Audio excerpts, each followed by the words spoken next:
In the preview mode. This is Battle. Oh, I guess I could look from there. 10 to 6, 10 to 4. Maybe it's 4. Oh, but there's an HSBC bank.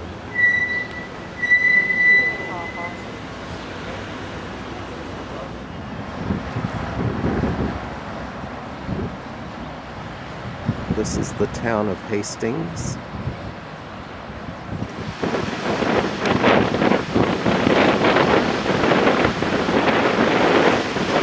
We're on top of the Rye Cathedral.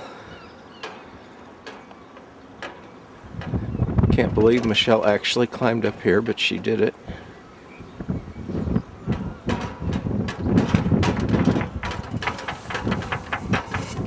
Was it worth?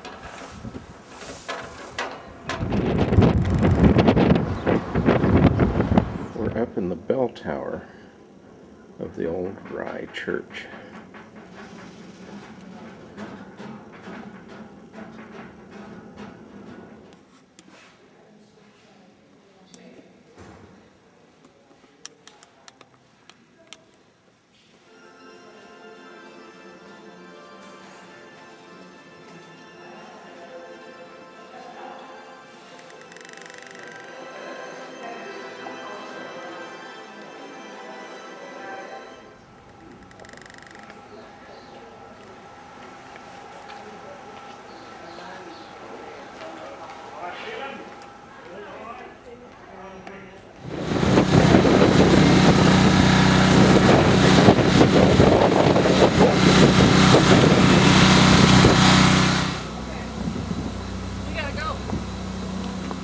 Here we go to the secret tunnels.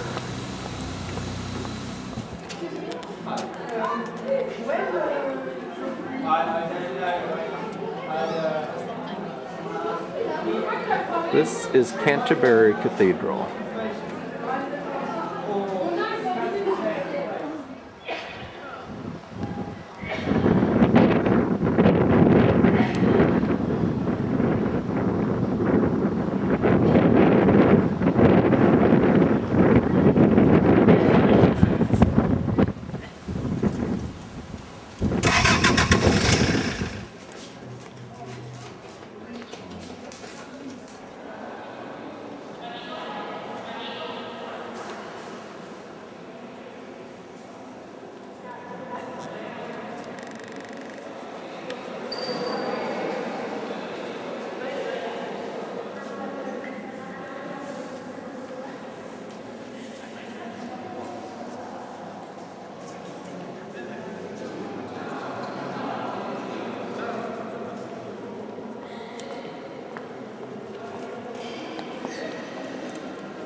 Here we are, day one in London.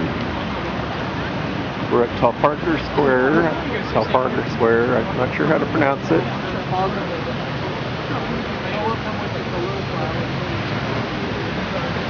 National Gallery, where we're planning to go later today.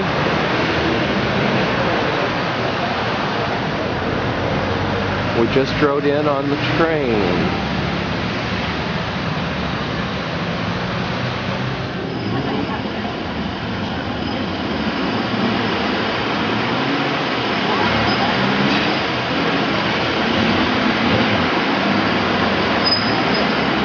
It is very busy and very hectic here.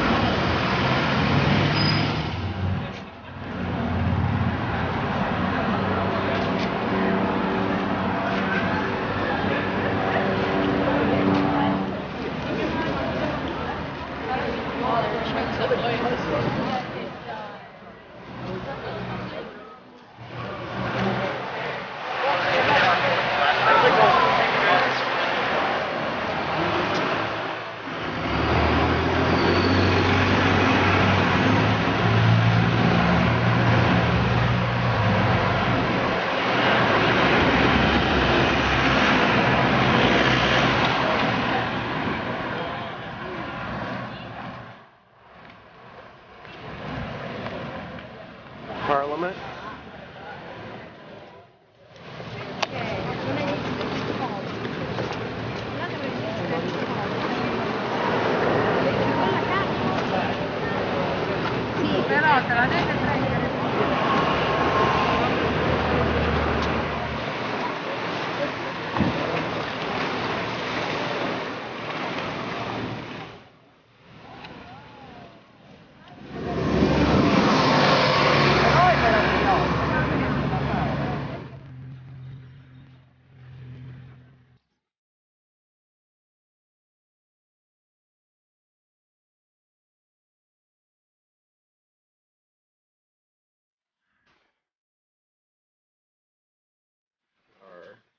And where are we, Michelle? Avebury.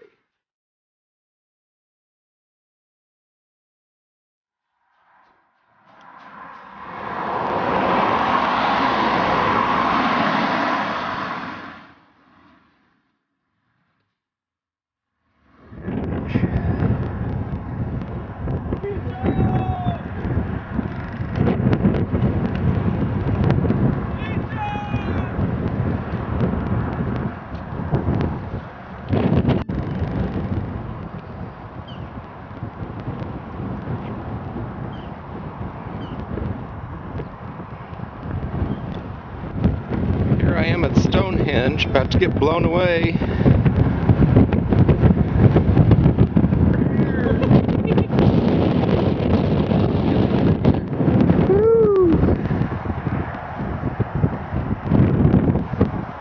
Was it worth the drive? Yes.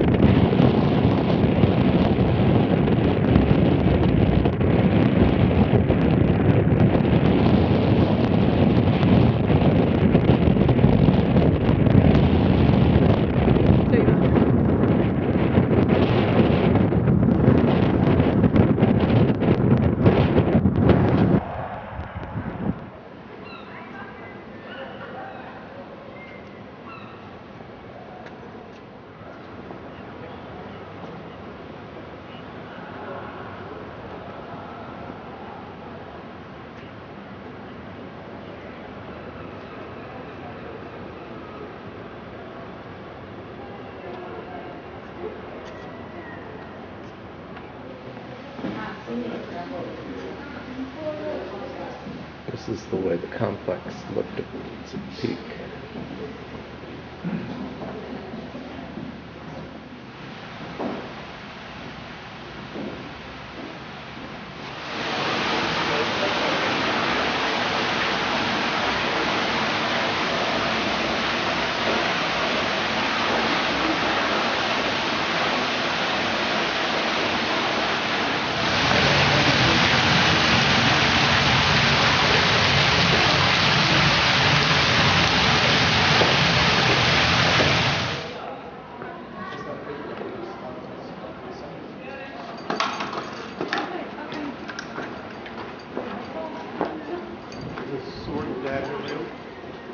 Well, they're not imaginary, son. Well, I said I'd tell you a bit more, didn't I, about how the baths came to be built. I think the first thing to say is that when I first came here, 18 years ago now, this place didn't look anything like this. At that time, all of this was just a swamp, because you had your sacred spring there pumping up mud and hot water all the hours of the day and night, and at that time there was no way for any of it to get out, so all of this basin down here just filled up, and this was just a marsh. Your barbarians, they had built a bit of a causeway out of branches and gravel, you know, so they could get through to the sacred spring and put their little offerings in, but really there wasn't a lot to look at. When we arrived, obviously we tidied the place up a bit. We built a few houses, we built a fort up by the military crossroads further up the river there, but really not a lot of development happened at Aquae Sulis for quite some time. What changed things was a lady by the name of Boudica. Now, you may have heard of Boudica. We certainly did. This was about 3 years ago, just after I left the Legion. Now, Boudica, she was what you might call barbarian aristocracy. She was queen of one of the British tribes over in the east of the province there, a tribe called the Iceni. And, well, Boudica, she did not take kindly to Roman rule. To be fair, I think maybe some of the legionaries over that end of the province hadn't been treating the natives perhaps as well as they should have done, but for whatever reason she got all fired up and got her tribe all up in arms in a great rebellion against Roman rule. And pretty soon she had all the other tribes in the east of the province up in arms as well. They didn't get as far as Aquae Sulis, but they might have done. They did lay waste to Verulamium, and they sacked Camalodunum. They even set fire to Londinium, killed everybody. And they managed to ambush the 9th Legion. They'd have got nowhere in a straight fight, but they slaughtered most of them. It was looking pretty serious. To cap it all, the governor himself, Suetonius Paulinus, that's him, up there, he was away at the time campaigning against the Welsh tribes and the Druids. But as soon as a messenger got through to him, he turned his legion round and came back to face Boudica and the rebellion. Now we're talking one legion. That's about 5,000 soldiers, plus a few hundred of what was left to the 9th, up against nearly 100,000 of these painted savages with their big wooden shields and their long swords and their ponies and chariots, all raging about the place half drunk. Now this may sound like long odds, but you need to remember that your legionary has something that your barbarian does not. Discipline. Discipline. So Suetonius, he drew up his legion in what we call a dragon's tooth formation. So the legionaries at the front would form a shield wall in a zigzag pattern, with the legionaries in the front rank with their swords projecting out from the shields, and the rank behind them with their javelins projecting over their shoulders, and they'd move slowly up to the barbarians. Now the barbarians, of course, they thought it was all going to be easy, and they all came rushing forward, shouting and screaming, and they got caught between the teeth of the zigzag. And the ones at the back, rushing forward, pushed the ones at the front further into the trap. And basically, our lads just ground them up into mincemeat. And that was the end of the rebellion. And that was the end of Boudica. She's dead now, I'm glad to say. But what has all this got to do with the baths at Aquae Sulis? Well, after that, the authorities decided if we was going to pacify this province of Britannia, then maybe it was a good idea to show the natives what the benefits of Roman civilization might look like. So they instituted a big programme of public works, public buildings here and elsewhere in the province, because, well, after all, we didn't want all these Britons wandering about the place going, what have the Romans ever done for us? Did we? So, the first thing that we needed to do was to drain the marsh. And when I say we, quite a lot of my lads from the 20th were involved in this, because legionaries aren't only good at stabbing up barbarians, although we are very, very good at that. A legionary might also be a swordsmith, an armourer, a blacksmith, a farrier, a surveyor, an engineer, a road builder, a mason. Legionaries are very good at building things. Forts, aqueducts, you name it, we can build it. In fact, if you was to want to build a wall from one side of this province to the other, my lads could do it. Not that I imagine anybody would ever want to do anything like that. So, the first thing we did was to enclose the sacred spring, to build a reservoir around it, which we did, 6 feet high, out of the local stone. This is a local stone, you can see all around you. It's quarried in the hills round about here. When we've done that, we lined it 5 feet high with lead.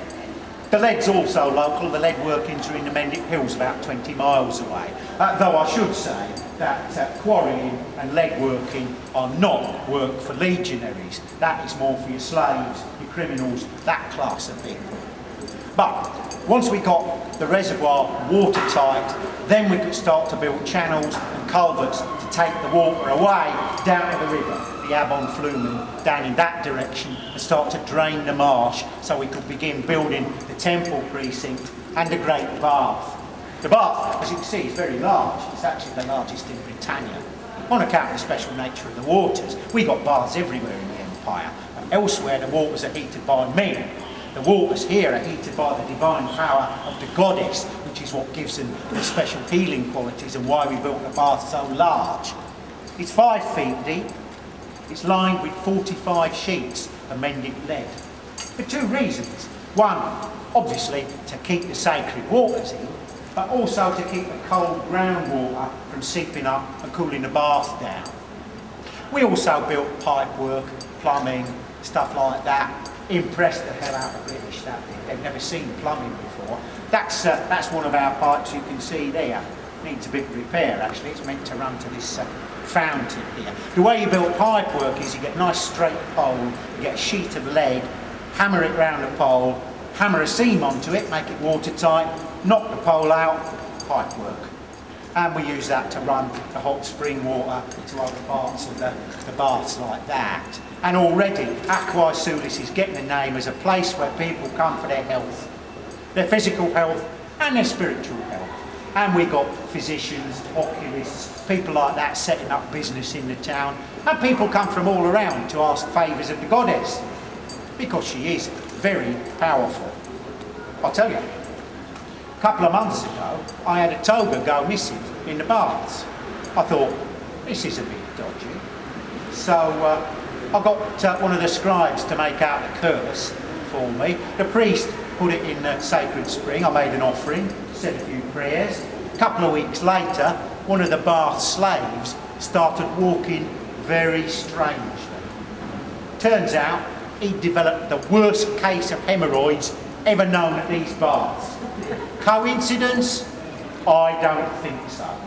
So be careful what you ask the goddess for. But I expect you're all a bit tired, aren't you? You've had a long day. You'll be wanting to get back on your wagons and chariots and get back on that road to Londinium. So I'll leave it there for now. But for those of you who've got those machines that make the paintings, I have brought the old legionary shield down. So if you want a picture of a legionary in full fig, feel free. Otherwise, valete, safe journey, and may the goddess go with you.